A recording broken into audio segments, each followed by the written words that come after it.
Hello students, good morning to all of you and also your respected family. Dear students, once time again I am in front all of you for teach the rest part of previous class. Dear students, in the previous class I had taught you about poem lesson 2 first day, and today I shall start second day. Okay, it means I want to say you that मैं आपसे ये कहना चाह रहा हूं कि इससे पहले हम लोग पोयम के बारे में जो पोयम के जो लेसन 2 था उसके बारे में हम लोग कवर किए थे। उसके बारे में हमने कल बताया था कवि का नाम क्या है, कवि का जन्म कहाँ हुआ था, कवि का जन्म कब हुआ था, कवि का मृत्यु कब हुआ था, उसके साथ साथ कवि किन किन कार्यों को किया करते थे, कैसे कैसे कार्यों को व्यवस्था हमने बताया था कि 12th बर्थडे 12वीं साल की उम्र से पहले ही उन्होंने कार्य करना शुरू कर दिया था। और यही बताए थे कि उनका इम्पोर्टेंट किताब क्या था और महत्वपूर्ण किताब लिव्स ऑफ ग्रास के साथ साथ ड्रम ट्रैप को उन्होंने बताया था। ये सब उनका विशेष उपलब्धियां था। और उन्होंने यही बताया था कि जो विटमैन साहब जी थे अमेरिका की अपेक्षा यूरोप में ज़्यादा चर्चित हुए, लेकिन जब मृत्यु हुआ उनको तो वो अमेरिका में भी काफ़ी चर्चित हुए। इसके उन्होंने यही बताया था कि वो पोएट्स, वो पीपुल्स पोएट या इंडिविजुअलिस्टिक पोएट के भी नाम से जाने जाते हैं। इंडिविजुअलिस्ट जो किसी की व्यक्तिगत रूप से वर्णन कर सके। तो ये उनका हमने परिचय कल डिटेल्स बताया था। और कल कुछ हमने कविता भी आपको बताया था कि जो कविता का नाम था सॉन्ग ऑफ माई सेल्फ, उसमें कवि क्या एक्सप्रेस कर रहे हैं। तो उन्होंने बताया था कि कवि ये कहना चाह रहे हैं कि I sing, I celebrate everything I do myself. मैं जो कुछ भी करता हूं स्वयं से करता हूं। एक बात याद रखिए, अकेले कार्य करने वाला भी एक साधारण व्यक्ति नहीं हो सकता है, क्योंकि आज ये है कि सभी लोग छोटे मोटे कार्यों के लिए भी एक दूसरे पर डिपेंड रहते हैं। एक छोटा मोटा मान लीजिए 10 किलोमीटर का डिस्टेंस में कवर हुआ तो कोई ना कोई साथी दोस्त को लेकर के चलेंगे। ठीक है, जाना है कहीं साथ में ही चलना चाहिए, लेकिन अगर कोई ना हो तो हमें अकेले भी इतना कमजोर नहीं होना चाहिए, चलना चाहिए। ओके, तो जो कवि साहब जी थे वो अलोले ही खुश रहते थे, अकेले ही प्रसन्न रहते थे। अर्थात ये दिखाता है कि जो कवि थे वो स्पिरिचुअली होंगे, आध्यात्मिक होंगे, क्योंकि ये लोग अकेले भी प्रसन्न और खुश रहते हैं, क्योंकि ये लोग का डायरेक्टली आत्मा से सेटिस्फैक्शन मिलता है, आत्मा से संतुष्टि मिलता है। इसमें से विटमैन साहब भी होंगे। तो कविता में बोले कि मैं कैसे स्वयं से गीत मानता हूं, और ये भी बोले थे, कल हम बताए थे, कहना था कि यहाँ पर हर मानव, हर समुदाय एक है, यहाँ के हर लोग एक है, हर किसी का थॉट एक है, हर कोई जैसा सोचता है वैसा हर कोई सोचता है। क्यों? कि सभी के अंदर जो ब्लड है, और ब्लड जिस चीज से बना हुआ है, जिस एटम, जिस मॉलिक्यूल, जिस चीज से बना हुआ है, वो सब कुछ सेम है, अर्थात हर कोई यहां पर सेम। ओके, यहां तक I had taut you yesterday. अब हम आगे बताने जा रहे हैं। ओके, तो सी नेक्स्ट। फर्स्ट देख सकते हैं क्या चीज है, इसका आप चाहे तो शॉर्ट स्क्रीन कर सकते हैं। देखिए रेस्ट पार्ट, थोड़ा सा ओपन माइंड हो जाइएगा और माइंड को स्थिर करके वीडियो को पढ़ना शुरू कीजिएगा। ठीक, आगे कवि क्या कह रहे हैं? कवि कह रहे हैं कि आई लव, हम एक एक वर्ड को डिस्क्राइब कर रहे हैं। आई लव, लोफ आप सुने होंगे, लोफर। लोग बोलते कह रहे यार वो तो लोफर है। पूछ दो कि लोफर में सोता क्या है। अर्थात यहाँ पर कुछ इंग्लिश वर्ड भी ऐसे होते हैं जिसका हिंदी पता नहीं होता है, क्योंकि हिंदी इंग्लिश एक सब लैंग्वेज है और लैंग्वेज में चलता है। तो लोफर का मतलब ये होता है कि लोफ एक क्रिया है, घूमना। लेकिन अगर इसे ER लगा, जैसे टीच एक क्रिया है, पढ़ाना, अगर हम ER लगा देंगे तो ये टीचर, पढ़ाने वाला। गार्डन में बगीचा, गार्डनर, बगीचा का रखवाली करने वाला। रीड पढ़ना, रीडर पढ़ने वाला, वैसे लोफ मीन्स घूमना और लोफर मीन्स घूमने वाला। तो कवि साहब से कह रहे हैं कि आई लव, ये नहीं है कवि साहब जी लोफर है, मतलब कि लोफर जिस दृष्टिकोण से लोग देखते हैं उनका कहना है कि जो लोफर होता है वो बिना किसी उद्देश्य का इधर उधर घूमता रहता है। उसमें कभी भी शामिल है, लेकिन सबका माइंड जो थॉट है वो अलग अलग होता है। कभी जो है सब इस सोच से बिलोंग करते हैं और वो घूमते हैं तो सभ्यता। इससे कहने का मतलब ये है कि एक मोहल्ला का लड़का या गांव का लड़का इधर उधर घूमेगा तो लोग कुछ और सोचेंगे। कोई ऋषि है, कोई फकीर है, वो जंगल में घूमेगा तो लोग कुछ और सोचेंगे। तो वही बात है लोफ। तो जो कवि साहब जी हैं यहाँ पर पॉजिटिव माइंड के साथ वो इधर उधर घूम रहे हैं, कुछ सकारात्मक विचार को लिए मन में अकेले ही मस्त बिंदास क्या कर रहे हैं, घूम रहे हैं। एंड इनवाइट माई सेल्फ, ये देखिए साफ यहाँ पर लिख दिया गया, वो निमंत्रण दिए हैं, न्योता दिए हैं, बुलाए हैं। तो किसको बुलाए हैं? पड़ोसी को? कभी नहीं, खुद को आमंत्रण किए हैं, अपनी आत्मा को आमंत्रण किए हैं। आत्मा मतलब व्हाट? आई, मतलब आत्मा वो चीज जिसमें हमारा इच्छा शामिल हो। तो कवि साहब से कह रहे हैं कि मैं घूमता हूं, बेशक मैं एंजॉय करता हूं, मैं मस्ती करता हूं और बुलाता हूं किसको उसमें एंजॉय करने के लिए? तो अपनी आत्मा को। अर्थात कभी कहना चाहिए मैं अकेला नहीं हूं, मैं हूं और मेरी आत्मा भी है। और इस तरह से वो लोफ करते हैं, घूमते हैं। ओके, आई लिव, मैं लेटता हूं, मैं आराम करता हूं, लोफ। एंड लोफ, घूमता हूं, एट याद रखिए, माई इज में होता है इजी, मतलब जो मेरा स्थान हो गया, जो मेरा जगह हो गया। क्योंकि देखिए एट आया है प्रीपोजिशन, और जो एट होता है वो अक्सर प्लेस को दिखाता है, स्थान को। जैसे इन मुंबई, मुंबई के लिए इन आया, एट भभुआ, भभुआ के लिए एट है, मतलब जो एट आया वो किसी न किसी स्थान को दिखा रहा है। ओके, तो कभी कह रहे हैं कि आई लिव, मैं आराम करता हूं, एंड लोफ, मैं घूमता हूं, एट माइज, अपने स्थान पर जहां मेरी इच्छा करता है, जो मेरे लिए इंटरेस्टिंग जगह हो उस स्थान, मतलब एट माइज, मतलब जो मेरे लिए आसान जगह, जो मेरे लिए अच्छा उत्तम जगह है। जैसे हर किसी का जगह अलग अलग होता है उत्तम स्थान। जैसे किसी का उत्तम स्थान मुंडेश्वरी सिनेमा हॉल हो सकता है, किसी का उत्तम स्थान भभुआ का सिटी पार्क हो सकता है, किसी का उत्तम स्थान स्टेडियम भी हो सकता है, किसी का उत्तम स्थान हवाई अड्डा भी हो सकता है, किसी का उत्तम स्थान मंदिर मस्जिद हो सकते हैं। तो हर किसी का एक बनाया जाता है कि जब थोड़ा सा माइंड सैडीनेस में हो, ऐसा हो तो वो अपने इजी स्थान पर। तो वही कभी कहना चाह रहे हैं कि हम भी अपने अच्छे स्थान पर घूमते हैं, क्या ऑब्जर्विंग, अवलोकन करते हुए। ये स्पीयर ऑफ समर ग्रास, इससे सिद्ध होता है कि जो कवि है वो नेचुरल पोएट है। यहाँ पर नेचुरल को वर्णन कर रहे हैं, प्रकृति को वर्णन कर रहे हैं, अर्थात स्पीयर नुकीला ऑफ समर ग्रास। यहाँ पर समर एडजेक्टिव है, जो ग्रास है वो नाउन है, नाउन के पहले एडजेक्टिव होता है। अर्थात जो समर हो गया ये हो जाएगा एडजेक्टिव क्वालिटी, अर्थात कौन सा मौसम? तो गर्मी का मौसम। तो कवि साहब जी कह रहे हैं कि मैं घूमता हूं एंड लोफ, वैसे मैं आराम करता हूं, घूमता हूं, एट माई इज, मैं अपने उस उचित स्थान पर, उस सही जगह पर, वो मेरे आरामदेह स्थान पर, ऑब्जर्विंग, अवलोकन करते हुए ये स्पीयर ऑफ समर ग्रास, अर्थात गर्मी के घास की नुकीले भाग को, गर्मी के घास के नुकीले भाग को। मतलब कि ये दोनों लाइन में कभी क्या बोले? तो इस लाइन में कभी ये बोले कि मैं बेशक इधर उधर घूमता हूं, एंजॉय करता हूं, लेकिन किसके साथ घूमता हूं? तो अकेला, मेरे साथ हमारी आत्मा होती है।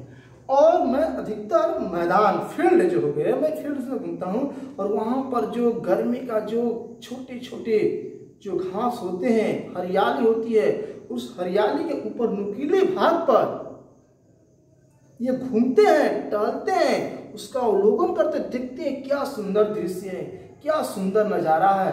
और उस घास की नुकीली भाग को देख देख करके वो टहलते हैं, अपना समय एंजॉय करने में बिता देते हैं। तो बोले यहाँ तक कोई दिक्कत? Okay, very nice. अब हम नेक्स्ट आगे बढ़ते हैं। माई टंग। टंग में क्या होता है? कभी बोल रहे कि माई टंग, मेरा जीभ, every atom of my blood, साफ बोल दिए। याद रखिएगा, ऑफ के दोनों साइड में नाउन होता है और ऑफ का हिंदी होता है का। जब हिंदी निकालते हैं तो उल्टा हो जाएगा, every atom of my blood, अर्थात मेरे खून का एक एक अणु। ऐसे एटम परमाणु, मॉलिक्यूल्स में अणु होता है, केमिस्ट्री का ऐसा पॉइंट है। देखिए, तो कवि साहब जी कह रहे हैं कि मेरा जीव, वो माई टंग कहकर के कहना चाह रहे हैं कि मेरा जीव, मैं जो बोल रहा हूं, जो मेरे अंदर जो सांस है, जो खून है, जो आंख, कान, नाक, everything, every part of the body, वो सबको बोलने का प्रयास कर रहे हैं। तो वो कह रहे हैं कि माई टंग, मेरा जीव, every atom of my blood, मेरे खून का एक एक अणु, मेरे खून का एक एक परमाणु, फॉर्म, दो चीज होता है, एक होता है फ्रॉम, एक होता है फॉर्म। ये दोनों चीज का प्रयोग किया गया। फॉर्म मीन्स बनना, क्रिया है, और फ्रॉम मीन्स से प्रीपोजिशन है। ओके, तो कवि साहब जी कह रहे हैं कि जो मेरा शरीर का जो खून है, जो मेरी जीभ, जो मेरी आवाज है, वो बना हुआ है फ्रॉम दिस सोल। दिस से, देखिए यहाँ पर कवि साहब झटका मार दिए, खींच लगा अपनी बात को किधर की ओर। यहाँ पर दिस किसको रेफरेंस कर रहा है? ऐसे दिस दैट जो होते हैं वो एडजेक्टिव होते हैं, लेकिन यहां पर दिस किसको इंडिकेट कर रहा है? दैट इज अमेरिका को। वो अमेरिका को मार दिए, खींच दिए पॉइंट। इसको बोलते हैं पैट्रियोटिक देशभक्त। बोलना तो बहुत बोलो, लेकिन दो लाइन अपने देश के बारे में बोल दो, दिल को बड़ा सुकून और अच्छा लगता है। बोलना तो बहुत कुछ बोल दो, दो लाइन अपने मम्मी पापा के बारे में बोल दो, अच्छा लगता है। अर्थात कवि साहब जी कह रहे हैं कि मेरा जीव, मेरी आवाज, मेरे शरीर का एक एक अंग, मेरे शरीर का एक एक खून फॉर्म बना हुआ है फ्रॉम दिस सोल, इस मिट्टी से, इस अमेरिका की मिट्टी से, दिस एयर, इस हवा से। किस हवा से? तो अमेरिका की हवा से। मतलब कवि साहब जी इस लाइन में अपने देशभक्त को खींच दिए। कहना क्या चाह रहे हैं इस बात को लिख करके? What's the matter behind this? इसके पीछे रीजन क्या है? तो ये कहना चाह रहे हैं कि देखो, my friend, my brother, my sister, my guardian, everyone, you can see कि we all are same, so there is no matter of quarrel to anyone। वो साफ कहना चाह रहे कि देखो मेरे दोस्त, भाई, बहन, माता या मेरे गार्जियन, जो कोई भी हो, हम लोग यहाँ पर एक हैं। अर्थात मेरा जो खून है वो अमेरिकी मिट्टी से बना हुआ है, आपका भी जो खून है उसी मिट्टी से बना हुआ है, और हम और आप में एक ही अणु परमाणु है, इसलिए हम लोग समान है। इसलिए हम लोगों को आपस में झगड़ा करने की जरूरत नहीं है। होल कंक्लूजन ये कहना चाह रहे हैं। जैसे घर में, छोटे मोटे घरों में विवाद होते रहते हैं, लेकिन अगर एक स्तर से सोचा जाए कि यार दो बात बोल दिया तो क्या हो गया, अपने पापा जी तो है, मम्मी ही तो है, क्या हो गया, कौन पहाड़ टूट गया? अपना भाई ही तो है, कौन पहाड़ टूट गया? आखिर बोले तो किसको बोले? भाई अपना है, बहन अपनी है, मम्मी अपने हैं, किसको? सभी लोग अपना है। तो वही कवि साहब जी कह रहे हैं कि हम देश में रहने वाले हर लोग अपने हैं, इसलिए हमें केवल झगड़ा करने की जरूरत नहीं, हमें खुशी पूर्वक शांत जिंदगी बिताना है। तो बोले यहाँ तक कोई दिक्कत है? उसके बाद साहब देखिए आप प्रूफ कर दिए, बोर्न हियर, यहीं पर जन्म लिए, और पेरेंट्स, माता पिता। वो बोल रहे हैं कि जो हमारे माता पिताजी थे, मतलब हमने कहाँ जन्म लिया? अमेरिका। तो हम अपनी बात नहीं कर रहे हैं, ये कवि साहब की बात हो रहा है। आई बिलोंग्स टू, हम तुम्हारे कैमूर डिस्ट्रिक्ट भगुआ से, लेकिन ये बात बहुत दिल्ली दूर अमेरिका की हो रहा है। अर्थात कवि साहब जी कह रहे हैं कि जो हमारे माता पिताजी थे यही जन्म लिया था, इसी अमेरिकी मिट्टी में जन्म लिए, बोर्न हियर, यहीं पर जन्म लिए, फ्रॉम पेरेंट्स, उनके जो माता पिताजी थे, the same, and their parents the same. साफ लाइन लिखा गया। अर्थात मेरे माता पिता अमेरिका के हैं, उनके माता पिता भी अमेरिका के, और उनके माता पिता भी अमेरिका के ही हैं। अर्थात होल कंक्लूजन क्या है, अर्थात कहने का मतलब एग्जाम्पल बता देते हैं कि एक व्यक्ति से पूछा गया, मतलब एक व्यक्ति था वो गाना गाता था, कुछ बोलता था, तो मान लीजिए मद्रास में गया बोलने के लिए, लोग उसको देख करके हंसने लगे।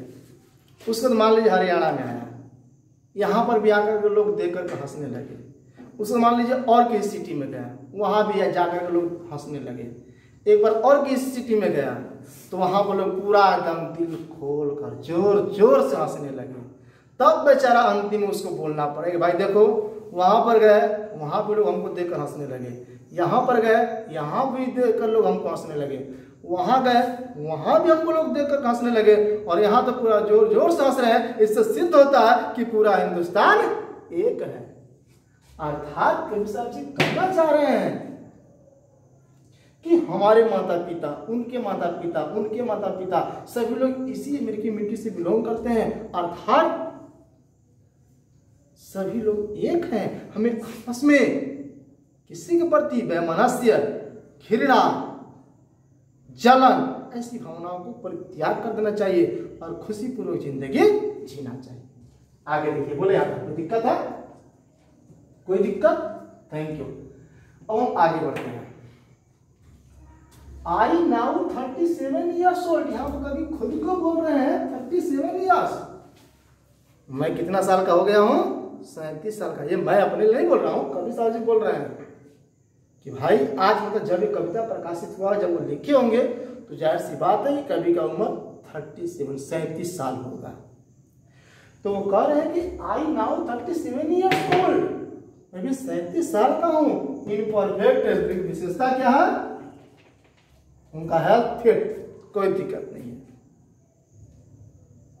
अर्थात कहने का मतलब ये है कि कवि साहब यहाँ पर खुद को बोल रहे हैं। भाई देखिए, ये शुरुआत में जो कवि साहब वो नेचर को प्रशंसा कर रहे हैं, नेचर से लव कर रहे हैं। और याद रखिए, जो इंसान नेचर से लव करेगा उसका हेल्थ तो अच्छा रहेगा ही रहेगा, इसमें कोई संदेह नहीं। ठीक, क्योंकि हम प्रकृति को सम्मान करेंगे तो भी हमारा सम्मान करेगा। दुनिया का ये वसूल है, न्यूटन का तृतीय गति नियम नहीं होता है, एक्शन होगा तो रिएक्शन होगा। ठीक, तो यहाँ पर वही नियम काम कर रहे, वो कह रहे हैं कि आई नाउ 37 ईयर्स ओल्ड, आज मेरी जो उम्र है वो 37 अर्थात 37 साल का है, बट इन परफेक्ट हेल्थ, लेकिन मेरा स्वास्थ्य फिट, मैं पूरी तरह से परफेक्ट हूं, मेरा स्वास्थ्य ठीक है। बिगिन मतलब मेरा शुरुआत स्वास्थ्य है, अर्थात मेरा स्वास्थ्य ऐसे देखने लग रहा है जैसे मान लो कि हर तरह से परफेक्ट। बिगिन का प्रयोग किए, जैसे किसी का स्वास्थ्य स्टार्टिंग में होता है, जिसका स्वास्थ्य 18, 19, 20, 22, 25 में एनर्जी होता है, जोश होता है, ताकत होता है, चार्मिंग होता है, मुस्कुराहट होता है, सब कुछ होता है। वही कह रहे हैं कि मैं वो अवस्था 37 साल में भी मेंटेन किया हूं, और हो और आशा भी करता हूं। क्या?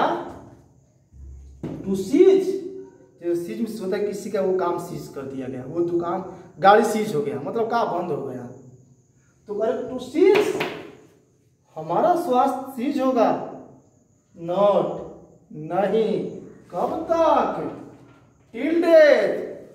मेरे जैसे लग रहा है कि अपना आपको अलग से सर्टिफिकेट बना के लाए हुए हैं कि ये भगवान हमको कभी अस्वस्थ मत करना, नहीं तो अलग से पेनाल्टी ठोक दिया जाएगा। ऐसा बात नहीं है, उनको खुद पर कॉन्फिडेंस है, खुद पर भरोसा है। कभी कभी देखते होंगे हमारे में MS धोनी साहब जी, विकेट कीपिंग या बैटिंग करना हो तो हेलमेट उखाड़ के खेलने लगते हैं, तो क्या लगता है कोई चोट, ऐसा होता है कि चोट उनको नहीं लग सकती, कॉन्फिडेंस है कि नहीं हम गेंद को क्रैक कर ले जाएंगे। अर्थात कवि साहब जी कॉन्फिडेंस में बोल रहे हैं कि जो हमारा स्वास्थ्य है वो तब तक सही रहेगा जब तक मेरी मृत्यु न हो जाए। क्योंकि जान रहे कि स्वास्थ्य हमारे खान पान पर डिपेंड करता है, हमारा रहन सहन पर डिपेंड करता है, और हमारा रहन सहन वैसे ही रहेगा जैसे आज है। अगर आज हम स्वस्थ हैं तो खुदा कसम कल भी स्वस्थ रहेंगे। इसलिए कवि साहब जी कह रहे हैं कि आज मेरी उम्र 37 साल का है, लेकिन फिर भी मेरी अवस्था जो है, मेरी जो शरीर है परफेक्ट स्वस्थ, मेरा स्वास्थ्य पूरी से परफेक्ट है, और ये स्वास्थ्य तब तक बना रहेगा जब तक मैं जिंदा रहूंगा, तब तक मैं सही रहूंगा, जब तक मेरी आयु रहेगी, जब तक मेरा सांस चलेगा, जब तक मेरी धड़कन चलेगी, तब तक मेरा स्वास्थ्य सही रहेगा। और याद रखिए, स्वास्थ्य से बड़ा कोई धन नहीं है। Health is everything. स्वास्थ्य is, if you have no health तो यू हैव नथिंग। आपके पास स्वास्थ्य नहीं तो कुछ नहीं है। सोचिए, थाली में रसगुल्ला रखा हुआ है, डॉक्टर बोला कि शुगर हो जाएगा, नहीं खाना है। क्या रसगुल्ला कीमत है? कीमत है, बाल बच्चों को खिला दीजिएगा। ठीक, तो कहने का मतलब ये है कि हेल्थ इज इंपॉर्टेंट, इसलिए हमको हेल्थ को जहां तक हो सके मेंटेन करना चाहिए। आगे देखते हैं। Kids and schools in awareness. Kids धर्म और स्कूल्स में होता है विद्यालय, सोसाइटी, समाज। इन अवेयरनेस, यहाँ पर कवि साहब ने कुछ अलग बात खींची। कवि साहब जी कह रहे हैं कि हम धर्म या विद्यालय और स्कूल को इग्नोर करते हैं, नजरअंदाज करते हैं। यहाँ पर कवि साहब जी कहना क्या चाह रहे हैं? यहाँ पर कवि ये कहना चाह रहे हैं कि अगर हम स्कूल, धर्म, ये सब को वैल्यू न दे करके अगर हम सोसाइटी को वैल्यू देंगे, समाज को वैल्यू देंगे, एक खूबसूरत समाज का निर्माण करने का वैल्यू देंगे, और लोगों को मोरालिटी, नैतिकता की ओर ले जाएंगे, और लोगों की सोच को हम पाप कर देंगे, पवित्र कर देंगे, तो ये हमारे लिए बहुत ही बड़ा काम है। तो कवि साहब जी कह रहे हैं कि हमारे लिए स्कूल, धर्म बेहतर नहीं है। मैं उनको ज्यादा वैल्यू नहीं देता हूँ, उससे अधिक जो मैं वैल्यू देता हूँ अपने समाज के प्रति देता हूँ। अर्थात वो अपने कार्य को समाज से जोड़कर सामाजिक कार्य को ज्यादा तवज्जो देते हैं। आगे देखिए क्या बोल रहे हैं। मतलब कहना ये चाह रहा है कि मेरी उम्र 37 साल का है, मेरा हेल्थ परफेक्ट है, और ये स्वास्थ्य मेरी मृत्यु तक बना रहेगा, और मैं जो भी कार्य करता हूँ सामाजिक कार्य करता। Okay, nice. Now I harbour, ऐसे हार्बर में बंदरगाह भी होता है, लेकिन आई हार्बर यहाँ बोलेगा विश्वास करना, फॉर गुड या बैड। अर्थात कवि साहब जी कह रहे हैं कि स्थितियां कभी अच्छा भी हो सकती हैं और स्थितियां कभी बुरा भी हो सकती हैं। जैसे जीवन की झरना में आरसी प्रसाद सिंह बोलते हैं, यह जीवन क्या है? झरना है, मस्तिष्क का पानी है, सुख दुख दोनों तीरों से चल रहा राह मनमानी है। इस जिंदगी में कभी सुख भी आएगा, कभी दुख भी आएगा, इसलिए ओ राही सुख में ज्यादा उछलने की जरूरत नहीं है, और दुख में ज्यादा टूटने की जरूरत नहीं है। हमें मैनेज करके आगे बढ़ना है, क्योंकि झरना आगे बढ़ता है। इसीलिए कवि साहब जी कह रहे हैं कि आई हार्बर, मैं विश्वास करता हूँ, फॉर गुड या बैड, स्थिति चाहे अच्छा हो चाहे बुरा हो, I permit to speak and every has एक एक खतरा, प्रत्येक खतरा पर मैं बोलने के लिए अनुमति देता हूँ, मैं बोलने की शक्ति देता हूँ। अर्थात कवि साहब जी कह रहे हैं कि हर स्थिति, हर परिस्थिति, चाहे वो हमारे पक्ष में हो चाहे विपक्ष में हो, चाहे अनुकूल हो चाहे प्रतिकूल हो, अच्छा हो खराब हो, हर स्थिति में वो सकारात्मक स्थिति को लेकर आगे बढ़ते हैं। उसके बाद बोल रहे हैं कि nature without check with original energy. यहाँ पर आ गया आखिरकार वही पॉइंट, जो नेचर, जो प्राकृतिक है, वो बिना किसी भेदभाव का अपने ओरिजिनल एनर्जी को देता है। कहने का मतलब ये कि नेचर किसी के भी साथ भेदभाव नहीं करता है। अगर पानी है, वर्षा होगी, तो गरीब अमीर सब पर समान होगा।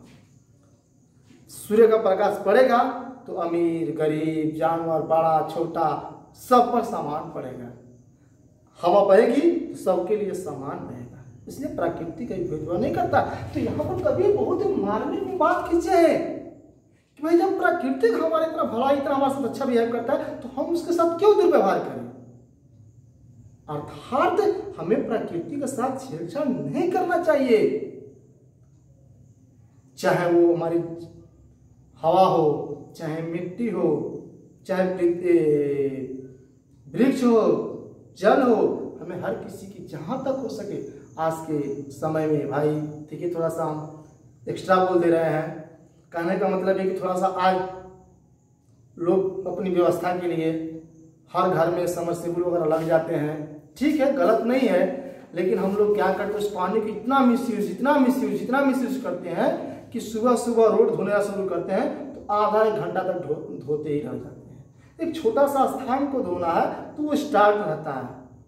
याद रखिए, प्राकृतिक धरोहर है। जैसे हम अपनी गुल्लक की पैसा को हिफाजत से रखते हैं, उसका एक एक पैसा को कदर करते हैं, उसी प्रकृति की हर चीज को हमें कदर करना पड़ेगा, चाहे उसकी पवित्र हवा हो, चाहे उसकी पवित्र जल हो, चाहे उसकी मिट्टी हो, चाहे उसकी वन हो, हर चीज का हमें। और याद रखिए, इसमें कोई आपको सिखाने पढ़ाने नहीं आएगा, ये आपकी अंदर की सोच है, आप अंदर से आपको सोचना पड़ेगा। इसलिए कवि साहब जी कह रहे हैं कि हमें प्राकृतिक हमें ओरिजिनल एनर्जी देता है, बिना किसी जांच का, बिना किसी भेदभाव का, इसलिए हमें भी उसके साथ वैसे ही व्यवहार करना चाहिए।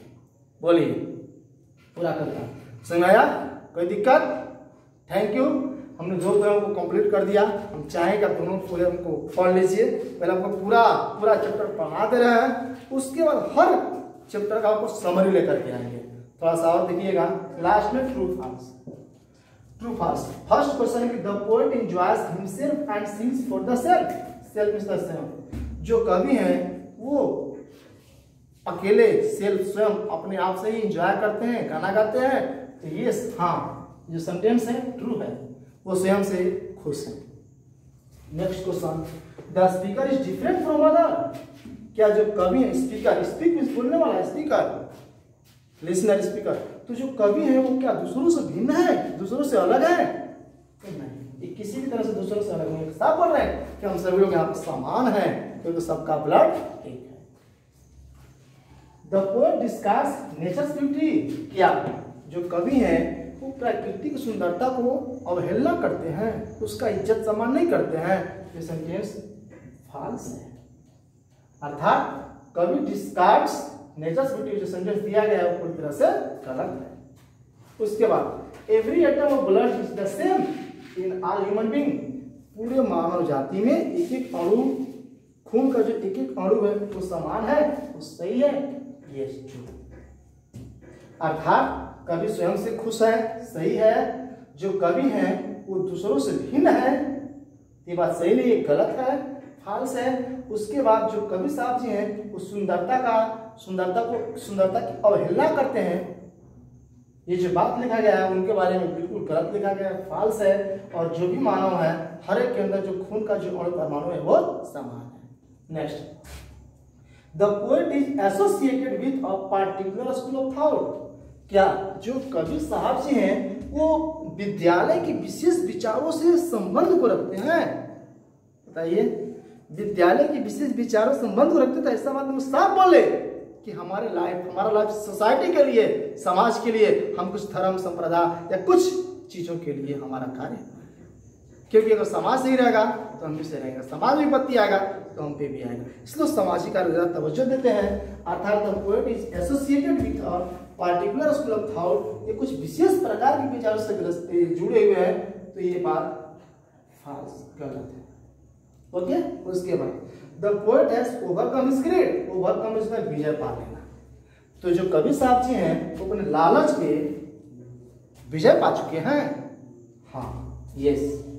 क्यों? कि किसी भी चीज विजय पाने का एक ही रास्ता है, वो है आपका इंटरनल सोल सेटिस्फेक्शन। जिस दिन आपकी आत्मा सेटिस्फाइड हो जाएगी उस दिन आप विजय पा चुके। ओके, तो ये रहा लेसन 2। आपसे हम उम्मीद रखते हैं कि हमें पूरा पोएम आपको समझ में आ चुका होगा। जब पूरा हम 11 पूरा पोएम 10 तक पढ़ा देंगे, कमला दास का जो है लास्ट पोएम वहां तक पढ़ा देंगे, तो फिर हम स्टार्ट करेंगे समरी से, और एक एक पोएम का आपको समरी लेकर आएंगे और यूट्यूब पर ही लाएंगे। ठीक, इसलिए डोंट वरी, आपको हम पूरा सिलेबस खत्म कराने के लिए प्रारंभ कर ही दिए हैं, तो करेंगे। बस आपसे एक ही मेरा रिक्वेस्ट है, आग्रह है, निवेदन है, जो समझिए घर पर मन से ईमानदारी से अपना पढ़ाई कीजिए और अपना किसी भी दिन को व्यर्थ में जाने मत दीजिए। Okay, thank you to all of you for watch my videos, and along with this I would like to tell you that if my video has been liked by you, so please, if you are looking my video first time, to subscribe it, and along with this share, comment and like it more and more. Okay, thank you to all of you, very thanks to you.